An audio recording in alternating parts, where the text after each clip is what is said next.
每天一道中式家常菜，大家好，我是画画。入冬以后，不仅天寒地冻，而且人也变得慵懒，这时候一定要注意维生素和蛋白质的补充。所以今天这道什锦蔬菜蛋花汤，你可要好好看，好好学。首先，我们把豆角切丁，然后装盘备用。平菇用手撕成小块，装盘备用。然后我们切1/4个包菜，切成细丝，装盘备用。再把洋葱切丝，然后切成丁，同样装盘备用。再准备一个红菜椒，去籽去筋后切成小块，装入碗中备用。最后再切一个番茄，然后装入盘中备用。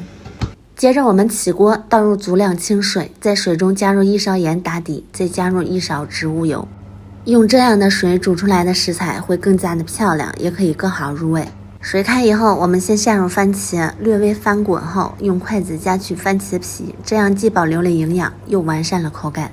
等番茄出汤以后，我们加入豆角粒和平菇，大火煮开以后，依次加入红菜椒和包菜丝。等煮开后，我们再在碗中打入2个鸡蛋，搅拌均匀，然后用汤勺打底，倒入蛋液，打出蛋花。煮1分钟后，我们加入适量淀粉叶勾芡，搅拌均匀后加入洋葱粒。出锅前加入适量的盐、鸡精、白胡椒粉和香油调味就可以了。这样做出来的什锦蔬菜蛋花汤，汤浓味美，营养丰富，非常适合家里的老人和孩子喝。我是画画，每天都会更新一道中式美食，喜欢的朋友就点个关注吧。